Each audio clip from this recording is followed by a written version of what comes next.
Oh boy, I am so unbelievably happy to be here for you guys today. Happy Monday! It is Monday. It's a new day of the week, and I just realized the banner is not up yet. Give me one quick second because that's how it goes sometimes.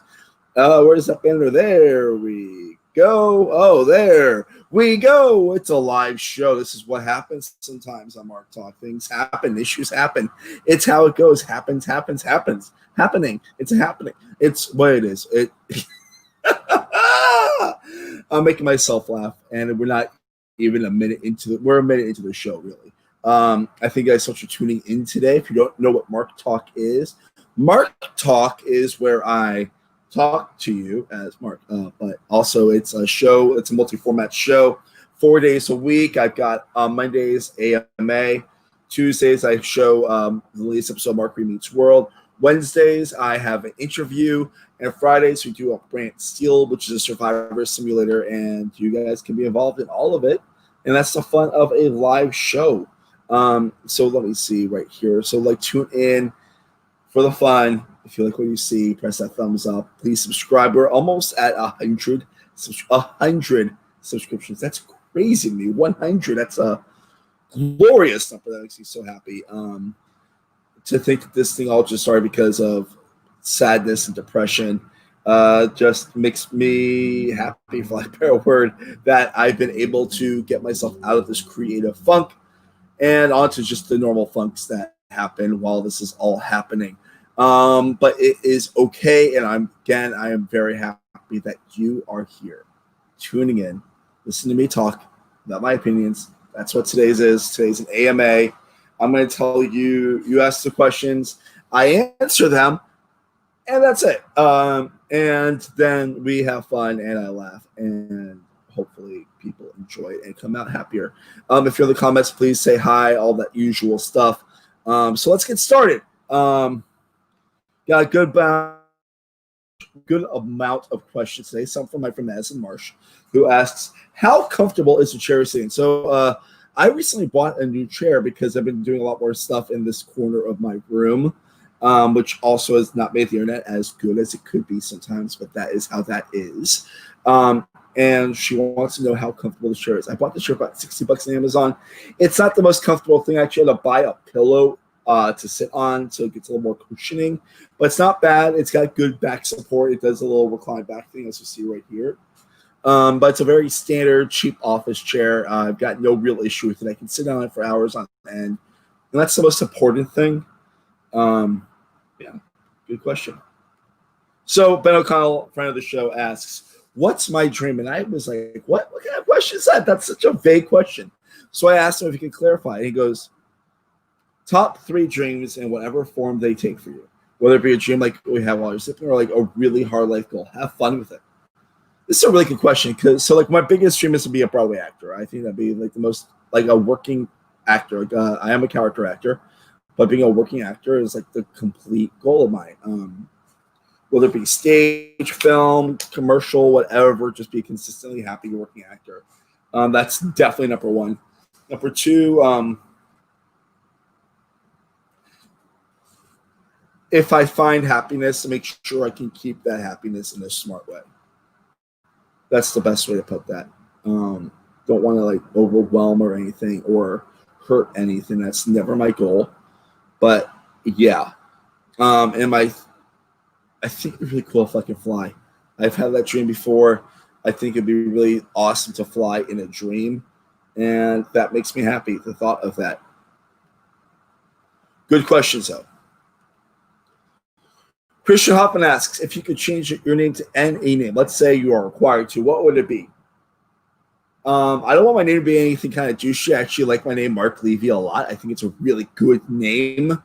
So I want something like that. I know my parents almost named me Michael, which was a very popular thing in the mid-'80s and also every generation. So probably not Michael. I remember for a while I liked the name Brett. But there's a lot of assholes named Brett, so Brett's not an option. I've always liked the name Dan. And I'm just I know it'd be really weird since I don't think I'm required to choose my last name in this thing. But so I would just give it as Daniel Levy, which will confuse the hell out of people because I'm an actor, not named, not the son of, not the creator of Schitt's Creek. So it would be interesting. But Dan is a name I've always. Daniel is cool. My grandpa's name is Daniel, and he was a really great guy, and I loved him so much. Let's go to the next question. Alyssa asks, would you go back to relive your life from age 10 with the knowledge you know now, or skip to 45 and be a millionaire? Both of them I don't like because I actually am okay with the mistakes I've made in my life. But I also don't want to lose another 10 years because I feel like I'm finally making something of my life, and then the pandemic happened. I probably would choose option one if I had to choose one. I don't want to lose 10 years and become rich because also a millionaire is not that rich at this point.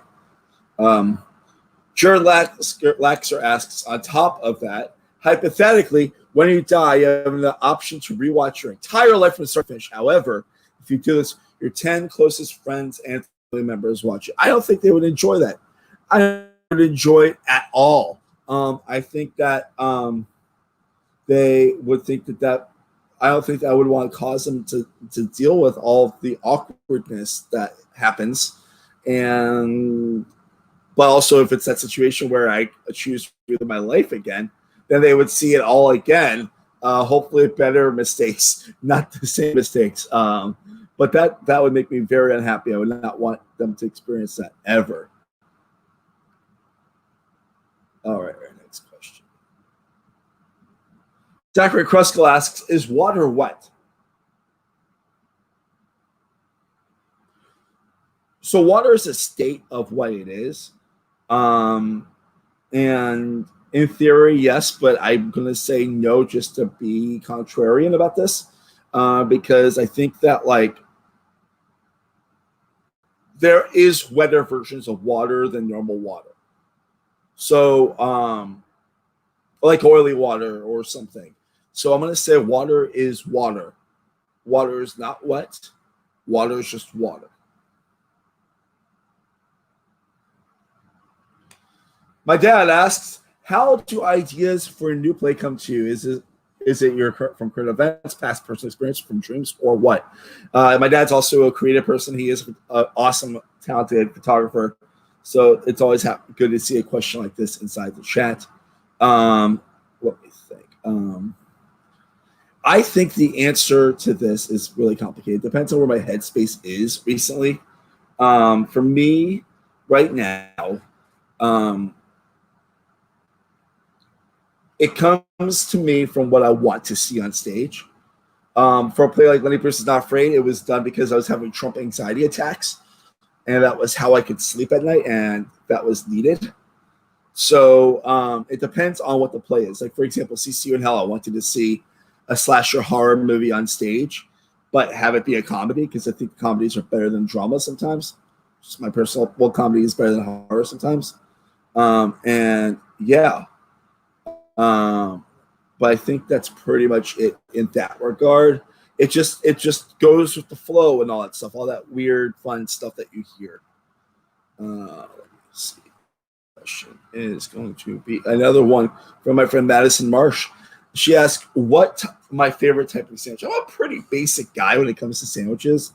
I would have to say a peanut butter and jelly sandwich. I'm a very easy guy, but if I want something with like meat, it would probably be something similar to like the Subway Club, where it's a roast beef, ham and turkey. I like all that combination of meats in my sandwich. But if I can choose a sandwich, normally a good peanut butter, crunchy peanut butter, and an interesting jelly involved. She also asks, what do you hope to do in the next year? There's a lot. There's some things I can't talk about. Some things are just like I want to travel more because I was starting to travel finally, and that felt great. There's also things like I want to do Blockbuster Guy again because that made me very happy, and to be able to act is always my favorite thing in the world to do. Mainly travel and act more, and also try to make up money that I've lost from this year because of COVID. Emily Kalik asks, Favorite colored lipstick on myself or others. So I have worn lipstick before. I've done some weird like drag, which is very cool and whatever. And it tends to like I tend to go with garish colors for myself, so like bright reds and stuff like that. For what I like on others, I like. All right, so you see my lips are like light pink. I would like it to be something that accentuates it a little bit. Like so, whatever color your lips are, I want like a tone that's a little bit different than that, but like kind of almost believable, if that makes sense. I'm not a big fan of bright red, but I would like it to be like close to the naked tone, but like not, if that makes sense. Like an interesting addition, like a flare, which is what lipstick is, flares. Nicole Horn asks, what's the worst thing you've ever smelled? Chinatown at 2 a.m. in New York. Let's just leave it there. That's easiest question of all to answer. My friend Molly Gallant, who won Sequester on Saturday night. Congrats, Molly. What historical figure would you like to sit down and have lunch with? That's a pretty fun question. There's a lot of very interesting figures out there that I've always been intrigued by. It also makes me ask the question if we can understand each other, like if they know English or not. If they don't, if English is not a requirement, then I probably would say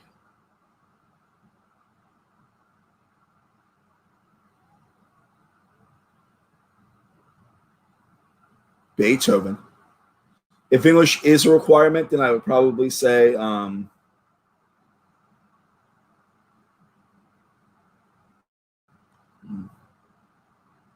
Shakespeare, just out of curiosity. I'm not a big Shakespeare fan, but I think it'd be very cool to talk to him and have a good time and see what his opinions on the world. All right, Marcelo Guzman asks, how comfortable is the chair you're sitting on? Asking for a friend. I wonder what friend that is. Still the same. Moderately comfortable. I can sit here for a couple hours. Not the best chair, not the worst chair, but it is a good, solid chair, and that's the most important thing sometimes. Dear friend of the show, Justin Brown asks, what's your favorite type of cuisine to cook and to eat? My favorite type of cuisine to eat is probably Thai food or like Japanese food. I'm a big sucker for that type of stuff.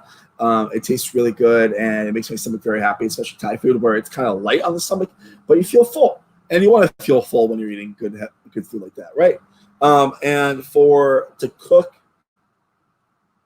I don't cook much, but when I cook, it tends to be like Italian food. Just because, I can cook, but I just don't have time to cook. As the person that I am, I just don't really have much time to cook, which that is okay, and that is very, very allowed. And yeah, that's my personal opinion when it comes to cooking food. Let's see what else. Did I have any other questions in the YouTube chat? I see Jill Hughes wrote Drunken Noodles will life. Drunken Noodles are so good. I don't know why it took me so long to get into them. I think that they're fucking delicious, and they're really delicious. I think most ramens are just like ramen style food is just delicious to begin with. I think they're all incredible. It makes me very, very happy in my stomach because I like to have a happy stomach. Go away. There we go. But yeah, so that's wrapping things up. Let me see if there was any more questions that happened there at all, but nothing really. One of my favorite Alyssa Mosses in the world does say hey, and I hope she enjoys the question that I answered for her.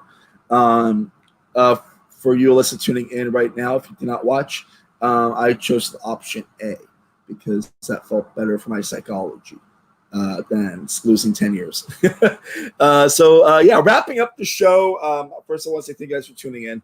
I know that our Monday formats are our shortest format, so one I enjoy doing. I like talking to people. I like having my brain actually working, which is part of the thing I actually really enjoy about these AMAs. I hope people enjoy them too. So on tomorrow, we have our next episode of Mark Meets World.